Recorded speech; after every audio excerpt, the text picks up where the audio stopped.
Bismillah. Bismillahirrahmanirrahim. Alhamdulillah Rabbil Alameen. Ar-Rahmanir-Rahim.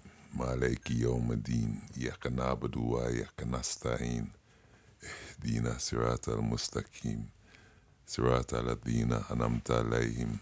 Ghayril maghdubi alayhim waladdallin. Ameen. Back again. Another episode of A Muslim and an Atheist. What's going on, Pops? Yeah, I'm good, man. How you feeling today? I'm good.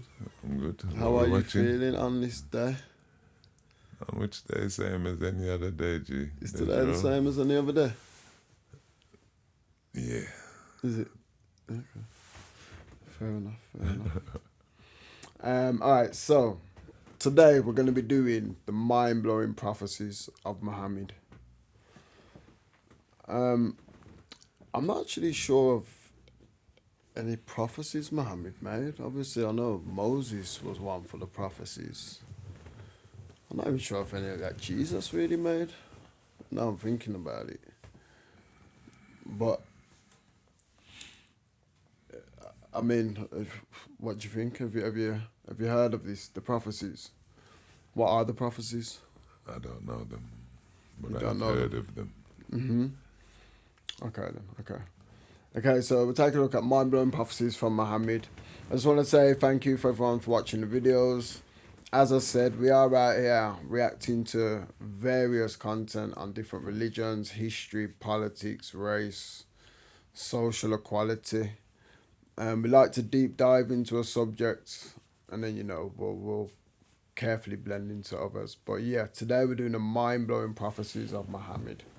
When Arabs were the richest and most learned people on earth, Bedouins remained in virtually the same state that they had been for thousands of years, poor, uneducated, and cut off from the rest of the world. Yet Muhammad, peace be upon him, foretold that these Arab Bedouins of his region would one day compete with one another in the construction of tall buildings. "Now tell me of the last hour," asked the man. The Prophet replied, "That you see the barefoot, unclothed Bedouins competing in the construction of tall buildings."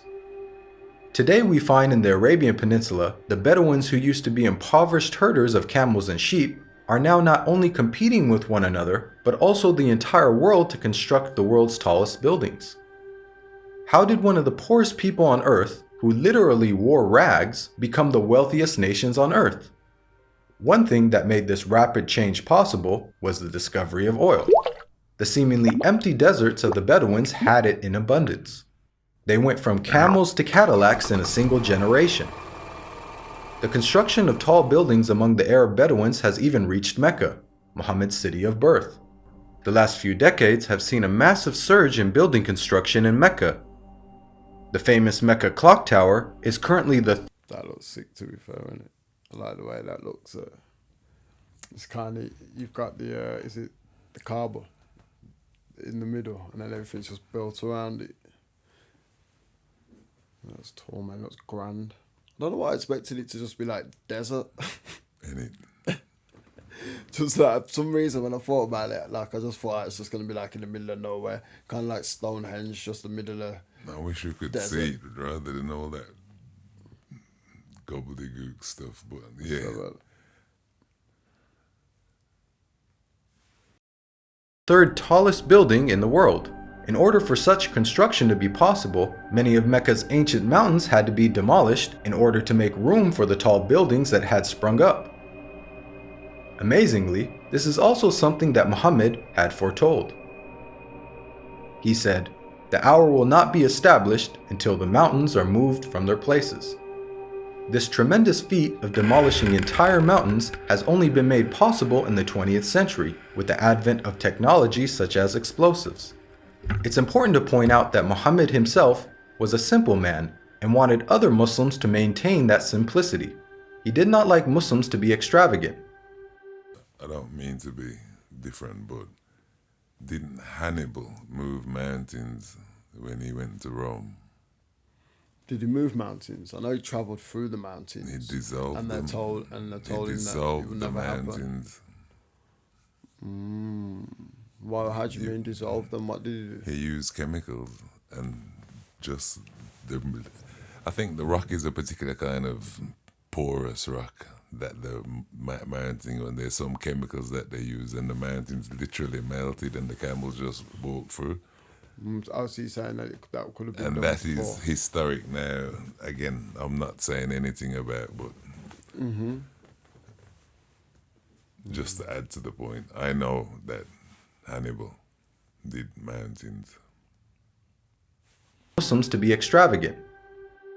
So, if he wanted to will this prophecy to become true, he would have to encourage the Arabs to build tall buildings, yet he never did. Spread of sexual immorality and disease. Muhammad, peace be upon him, revealed that the Day of Judgment would not take place until sexual immorality had become so prevalent and normalized that it would begin to be carried out even in public places. He said, "The hour will not be established until people fornicate with each other in the road, just as donkeys fornicate." Today we live in a world where we are being constantly bombarded with explicit sexual imagery, be it in TV, film, or advertising. And with the advent of the internet, pornography has now become readily available at any time and any place. In fact, we are finding more and more stories in the news of people being arrested for having sex in public. And an interesting side note is that the Prophet Muhammad, peace be upon him, described what would be the consequences of such widespread sexual immorality. He said, "Never does sexual perversion become widespread and publicly known in certain people without them being overtaken by disease that never happened to their ancestors who came before them." The increase of sexual immorality has seen the emergence of previously unheard of diseases such as AIDS, just as the Prophet Muhammad had forewarned. A world steeped in interest. Muhammad, peace be upon him, claimed that the practice of interest would one day become so dominant that even those who try to avoid it will still feel its impact. He said, "A time will come upon mankind when they will consume interest. Whoever does not take from it will be afflicted by its dust." This clearly describes the state of the world economy today. In the modern world, it is almost impossible to avoid dealing with, or at the very least being impacted by, interest. Just think about how many people have interest-bearing bank accounts and buy things using credit cards. Even if one somehow manages to avoid dealing in interest directly, almost every aspect of our lives is impacted by it. Central banks influence the purchasing power of our money. It's so true, though. This, in terms of the state of the world today, in terms of interest. And even if you pay, if you're not trying to pay, if you're not trying to live a life in credit, the kind that you fucked really, and you have to be in debt now to do anything. That's literally how we're living. Or rich. So that is crazy. Oh, well. But yeah, or rich. Wasn't Kanye saying, "Yo, I can do, you know what? Even if you take that, I've still got this much. I'm still rich." You know, and then Dave Chappelle, see that joke? Says, "Only millionaires wear chains outside. Billionaires don't wear chains outside." Yeah. So Dave Chappelle, Kanye is going to have to go and get a chain now. In virtually every country in the world, even those considered to be wealthy are drowning in interest-based debt. The financial system even suffered a global collapse in 2008, a disaster which had plunged the world into economic turmoil, the consequences of which will be felt for generations to come. Yo, What makes listen, this prediction amazing is that the you know, again, I think you have to have a certain level of wealth in the first place to be even at a point where you can consider earning interest on something. If you can actually afford to set money aside, then there's a possibility you can grow some interest on it. But most people can't afford to live till the end of the week. And there's more poor people than there are rich people. Simple fact. So interest, if you're rich, impacts on you a hell of a lot better than if you're poor. And Yeah, but that's what I think that's what he's saying. And He's saying we live in a world that impacts on you, but the impact, poor people not impacted by interest. Them just poor all the time, innit?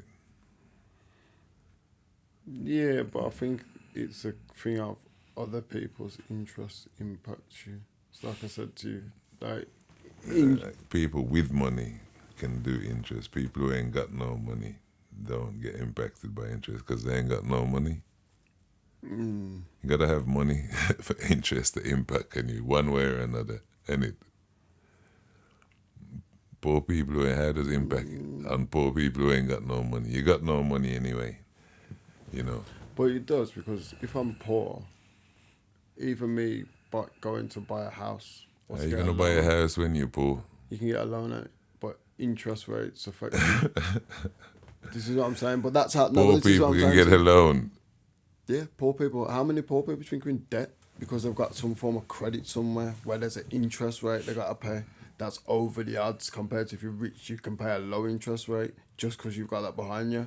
So that's what But he's you have trying to have say. money innit? in the first place to do that. Yeah, but no, but you don't. That's the whole point in the credit system. That's what he's trying to say. The credit system is you don't have to have money. You just have to be able to promise me that at some certain point you're gonna get the money to pay me. That's what credit is. So therefore, the interest, you're living in debt in credit, which is therefore means the interest rate is going to affect you, because the amount of money I'm paying back on my debt is only going to fuck me up. And then if, like I said, you can't get that interest rate, you can't buy houses if you can't afford that. This is what I'm saying. Poor people go to the bank and they got no overdraft. People with money have overdraft on their card. Bank says, yeah, man, you can have £100 or 200 or 300 pound over the top, and it's guaranteed. You But know. the thing is, the bank isn't the only thing that. Well, I'm It's a talking money about the bank. institution, Yeah, that's so- what I know about. But this is what I say. The other institutions, except for the post office, are dealing with people who got money. No, they're not. You Who's that think then? people. So you think that people who, let's say I need some money and I go to a loan shark on the roads. People go to loan sharks because they've got no money in it. Same way people go to what they're called them money lenders, them payday lenders, because they've got no money but they're getting money from them. These are poor people who are using these things and getting into more and more debt. They have to So pay they- interest. Of course they do, yeah. When they can't pay it back anyway. How do you pay interest when you can't pay it But- back but in the that's how first the- place? that- Don't but you just that's what take the they do. beating? This is why people are getting fucked up in it, because they're taking things they can't afford. This is what I'm saying. Poor They can't people. afford it. Poor people don't deal with interest. You understand? It's more life and death they're dealing with. In contrast to I people get what you're with saying. money have interest and all that to worry about. Poor people, yo, like I say, the money you have right now, how far can I make this £1 stretch? Is what a poor person's dealing with. You know, like I say, at the drive-through and the traffic lights now, and these people who are begging at every single traffic light. I don't know if it's around here, but certainly on my end and everywhere in between. Yeah. Yo, the other night I was driving, a woman was screaming, crying up the middle, hysteric, please help me. I thought to myself, nah, I would think that woman ain't really going to get affected by no interest. I'm just thinking she just needs money, she's poor. Yeah. You understand? There's a difference between, like I say, a broke man and a poor man. Yeah. You know, you can be broke and you still got beer things and I could sell my trainers or something and cash in. You know, my I mate think more was speaking people to are- me the other night and he says he needs to cash in something. He's got a £2,000 guitar. I'm thinking, you ain't poor. Yeah, that's true. That is true as well. That I actually 100% agree with that. God bless That's you. more than my car. Natural state of the world over the last century is unique in history. At the time of Muhammad, finance was based on commodities with intrinsic value, such as gold and silver coins. Gold and silver have been used as the most common form of currency throughout history. The use of paper money with no intrinsic value, along with the massive debt and interest that it has resulted in, is a phenomenon of modern finance, and not something that could have been easily guessed by Muhammad over 1400 years ago. The defeat of Rome and the conquest of Persia. During the Battle of the Trench, where Muhammad, peace be upon him, and his followers were under siege by their enemies, being outnumbered 3-1 and staring in the face of certain defeat, the Prophet made some bold predictions. He said, "God is most great. I have been given the keys of Syria. By God, I can see its red palaces at the moment. God is most great. I have been given Persia. God is most great. I have been given the keys of Yemen."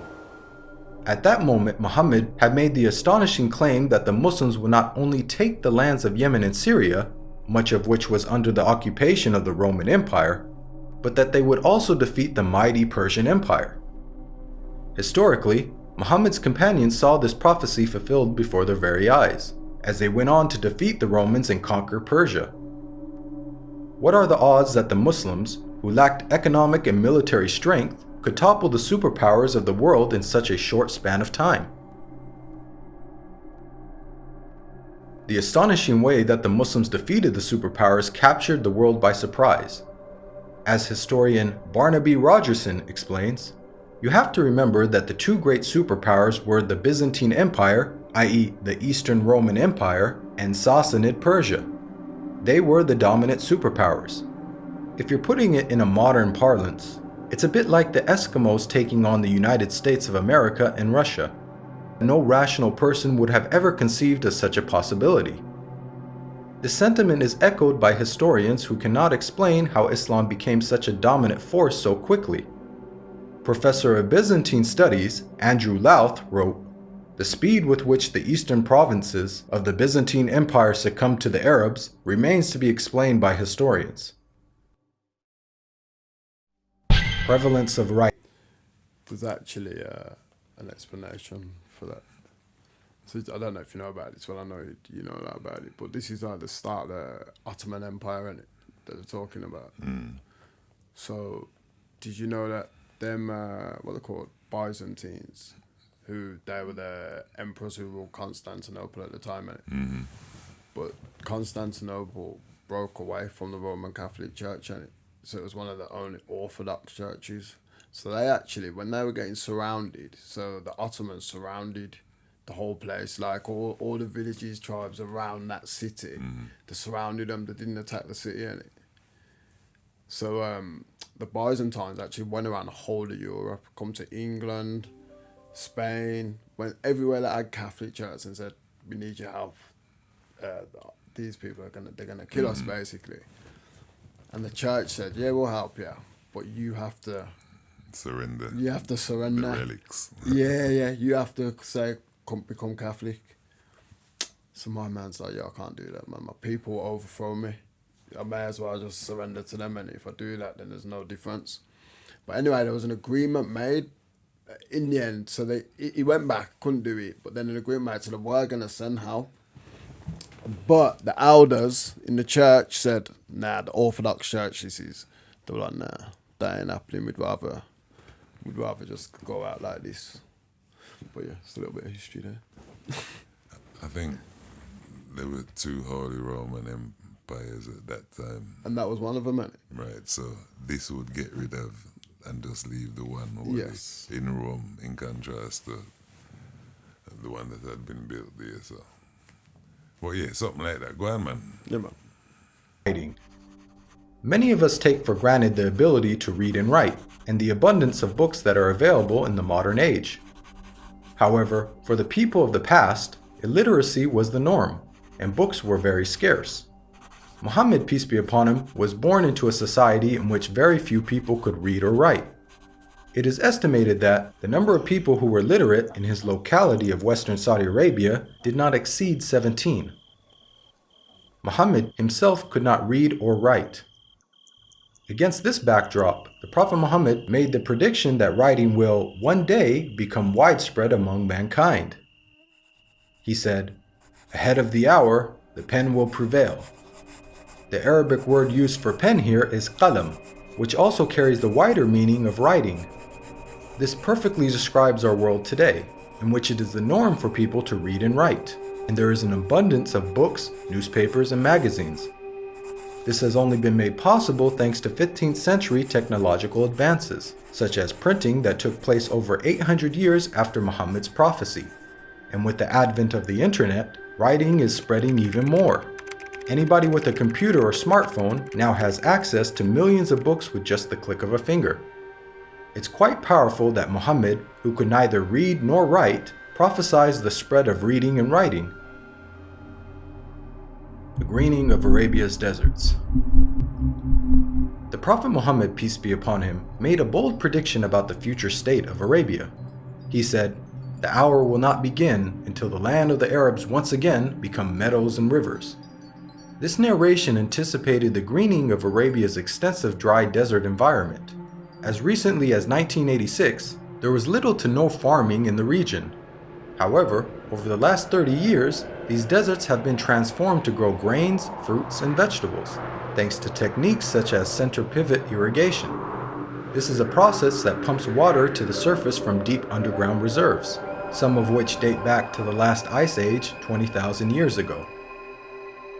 Now put yourself in the position of a person living in 7th century Arabia. This region hosts some of the most extensive sand and gravel deserts in the world, with very little rainfall. Could anyone inhabiting such a harsh environment ever rationally conceive of the possibility that one day there would be a plentiful supply of water and abundant crops? This prophecy also makes a claim about the ancient past. Note the words of Muhammad. Where does all that sand come from? What do you mean the desert? There's a lot of sand over there, though, isn't it? Where did that sand come from? If that was used to be lush land and everything, you know, where does sand come from? Where it could cover the whole of Egypt and Namibia and all. Where does all this sand come from? One of those questions of... Because they say it used to be farmland and usable, and it's like in Gambia you can see the sand blowing in from but that would just be over a period of millions of years, isn't it? Yeah, but where does all that sand come from in the first place, and why does it all... The sea, innit? Is it the same as... It's not the same as the sand on the beach? I think it is, you know. I think it comes from there, you know. Nah, or if there was mass waterland there, maybe it was from around there. I don't know, to be honest. I don't know. Muhammad, the lands of the Arabs once again become meadows and rivers. By saying once again, he is implying that at one stage in their history, the deserts were lush with vegetation and life, and that they will be returning to this former state. Geologists now know that the Arabian Peninsula was, indeed, once filled with meadows and rivers in ancient times. Modern archaeological discoveries have uncovered a number of fossils and conclude that once upon a time, the Arabian Peninsula was much greener and wetter, just as Muhammad had revealed. The rapid spread of Islam and the decline of the Muslims. Muhammad, peace be upon him, predicted that the Islamic civilization would reach both east and west. He said, "God folded the earth for me, and I saw its east and west, and the dominion of my nation will reach as far as the earth was folded for me." History bears witness to the fact that Islam spread rapidly, both east and west, just as Muhammad boldly had foretold. At the time, this was a geographic expansion the likes of which the world had never witnessed. The Islamic Empire was the largest the world had ever seen.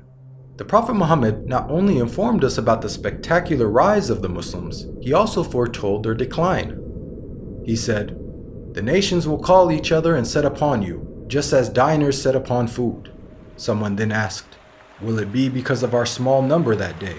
The Prophet Muhammad replied, "Rather, on that day you will be many, but you will be like the foam on the river." Here we can see that Muhammad prophesied the dire circumstances in which the Muslims would find themselves. He explained that a day would come in which the Muslims would be large in number, but in such a state of weakness that other nations would invite one another to set upon them. The analogy of Muslims being eaten as a meal was given, which emphasizes just how helpless they would become. This prediction accurately describes the radical turn of events that took place in the Muslim world in the 19th and 20th century. Prior to this, the Muslim lands had grown to become some of the most powerful in the world. From the time of the death of Muhammad until the 19th century, the Muslims were economically, politically, militarily, and technologically far ahead of most of the world. Then the unthinkable happened. Nearly all the Muslim world was occupied, colonized, and militarily defeated by non-Muslim nations. Russia had annexed the Caucasus. France controlled Algeria, Morocco, and Tunisia. Great Britain occupied Egypt, Syria, Iraq, Palestine, and India. And the Dutch controlled Malaysia and Indonesia. Of the 50 Muslim countries that exist today, only a few survived occupation, and the ones that did were still subject to colonial masters.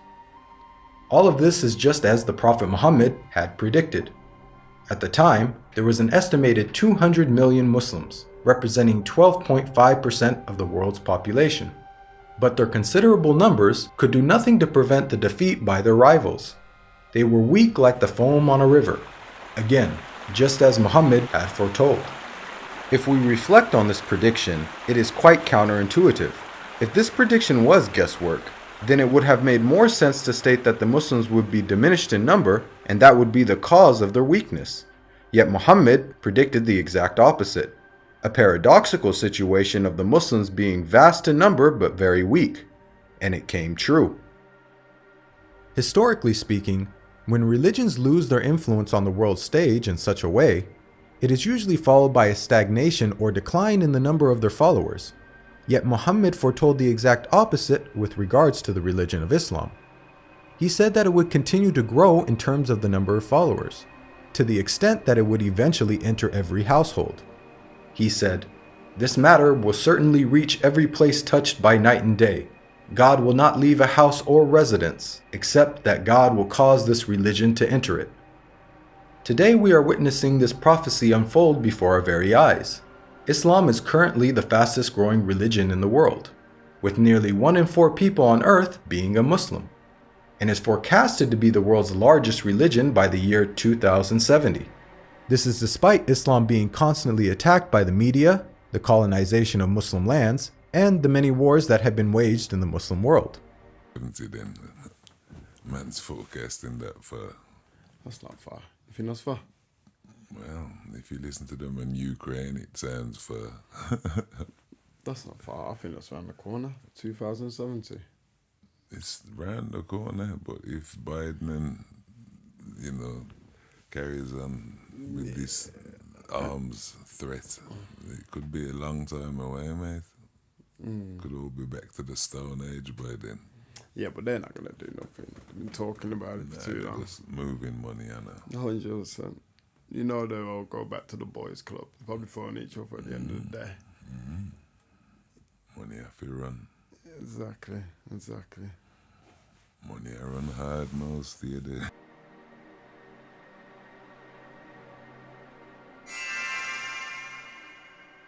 Even the name Muhammad has prophetic implications.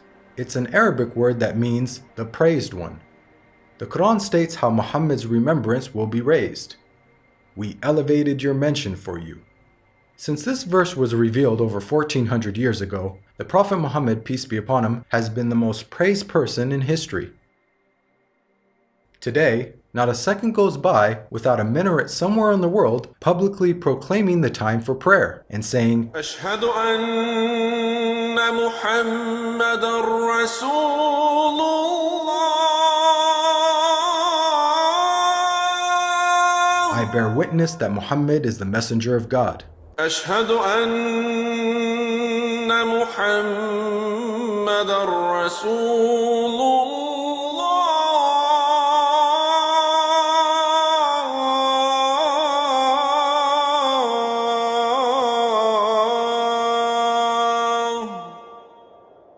Moreover, the name Muhammad We got in June. Let's hope it's recovered by then. Yeah, I was thinking that. Hopefully.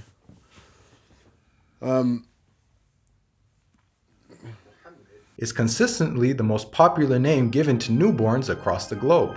This is despite the fact that Muhammad never encouraged Muslims to adopt his name. In fact, he said that the best names are Abdullah and Abdurrahman.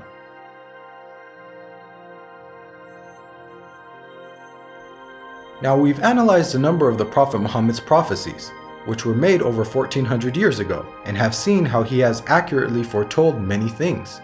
Purely from the standpoint of basic probability, for someone to accurately guess about such future events, which spanned across multiple nations in different time periods, many of which were outside the sphere of Muslim influence, to give so many predictions without making a single mistake is utterly impossible.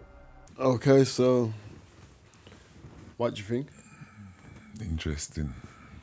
I thought it was good, and I think it was, whether you want to call them prophecies or someone just having a wider paradigm or viewpoint of what the future is going to be. It's like them talk about George Orwell. See, I just viewed that in the same kind of way. So George Orwell made a book, and people, he's a genius. He's prophesized the future because he was talking about privacy and giving away privacy. So it's the same kind of thing. You can prophesize and it can come true. It's probability. How did he know about that stuff? I don't know if he really did. Well, again, we know about the American cult system of fraternities and these groups, and the tradition of those things is about doing things 100 years in advance and doing stuff like that. So if you're a member or a part of them, you could easily find out something and vary it, sway, present something if these groups really exist. So that's one possibility of doing it. Or prophecies are real.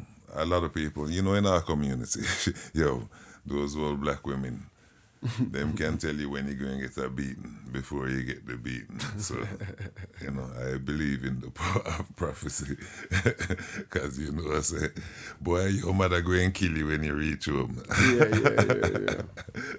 Your father going to kill you when you reach home.